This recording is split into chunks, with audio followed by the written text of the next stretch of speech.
If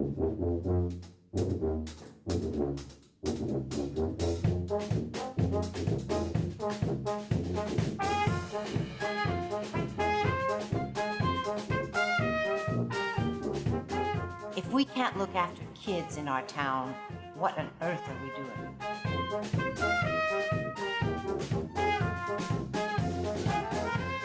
There are 3,000 children in Victoria living under the poverty line. Of those, a good number actually go to school hungry. Everybody can understand music. And that changes how they feel and how they feel about themselves. Breakfast to Music is a way to raise money for children for hot breakfast and music programs. There's also still a bit of a stigma about kids who might be hungry. And we want to take away that stigma so that everybody can have a chance to have breakfast, whether they need it or not, because we don't want any child to feel embarrassed. We have to open people's eyes to show them that these kids can't go ahead with their day if they can't start the day properly. They get a fantastic breakfast. It's very nutritious. It guarantees that no matter how old the kid is, if the kid's here in school or what their income is, they can at least get one very healthy, nutritious meal. A child is unable to concentrate with an empty tummy. There's no way that they can really focus the way they need to. That's the building block for a successful student. It's not fair that children, because of their postal code, don't get an opportunity to start the day with a breakfast and to learn something about music. Music is the component that we're really excited about. I came from a background where we couldn't afford lessons. There was somebody in town who, an older lady who would give some lessons on that, but really didn't have much training. Fortunately, I did find my way to some really good instructors and was able to, make my career in music like I have done. Along the way, I've often seen how so many children don't have that opportunity. There are a lot of difficult decisions families have to make of where they can spend money and where they can't. Music is unfortunately very often put down the list of priority. There's two parts to this. One is us trying to make it accessible, but the other part is also educating. And that's what all the research has been doing for us for the last 20 years, just putting it out there, how important it is to engage with music at an early age. And so I think that message is getting through now, and so we're primarily dealing with just accessibility, and that's what we've been able to do with fundraising, and this is where the Breakfast to Music comes in to help as well, because they're raising funds. One of the teachers needed music stands, so we're helping him get music stands. Some of the teachers need instruments repaired, so we're helping repair instruments.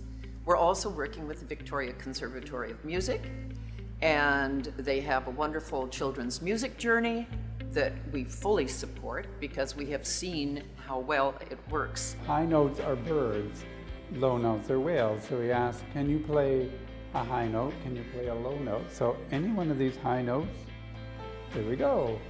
Beethoven is teaching the child about music. He talks about his own music. He talks about his life. And it's so often humorous, especially with the younger kids, that they have no idea that Beethoven no longer lives. They think he's alive today. And at some point we have to break the news to them.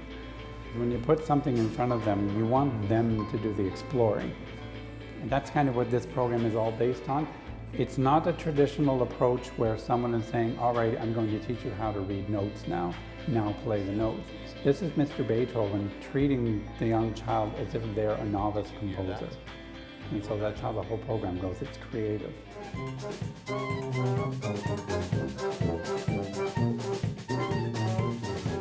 I can't help but move. When I hear music, I can't help but whistle when I'm walking around. I can't help it. A life without music is foreign, and it would be unsettling.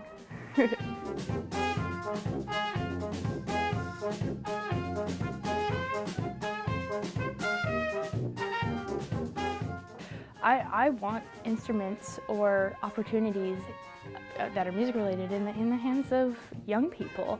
I think that's the most important time when music should be introduced, is especially before the age of 8, so that we can have concert goers, we can have music appreciators.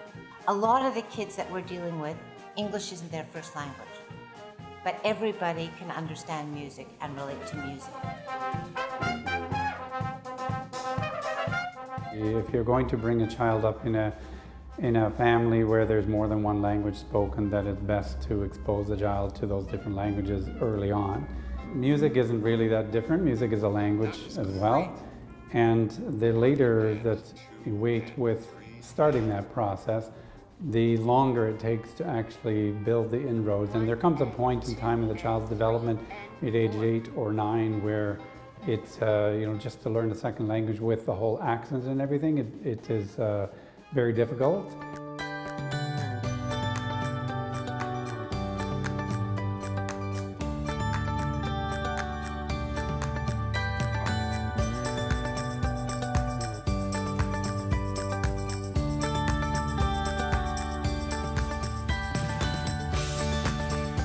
We talked about how we would do fundraising, how to make our fundraising different. Victoria is the breakfast capital of Canada, the brunch capital. So we thought, what if we go out in our pajamas? And so it's, 4 middle-aged women thinking up, we'll go around town in our pajamas. And lo and behold, Rebecca Wellman, who recently wrote this brilliant book, First We Brunch, appeared on the scene. It was like manna from heaven. I would love to see it become a citywide event where there's a lot of participants, a lot of restaurants taking part in the YYJ Pajama Party, where people are anticipating this event coming up every September.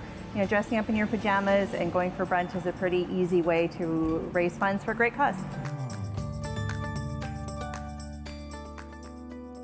It's in the artillery. I served for about 12 years. I got PTSD, so I'm on disability. I'm on a limited income, so this program really helps a lot. We're all volunteers because we all feel passionately about this. These kids have to get a chance, and this is what, 4 of us who started this is what we can do to try and make a difference. And so everything goes back into the charity. Once you let people know what we're doing and why we're doing it, and when they realize so many people have no clue that there are children in Victoria going to school hungry. They're oblivious to the fact. And once they realize it, they're on board.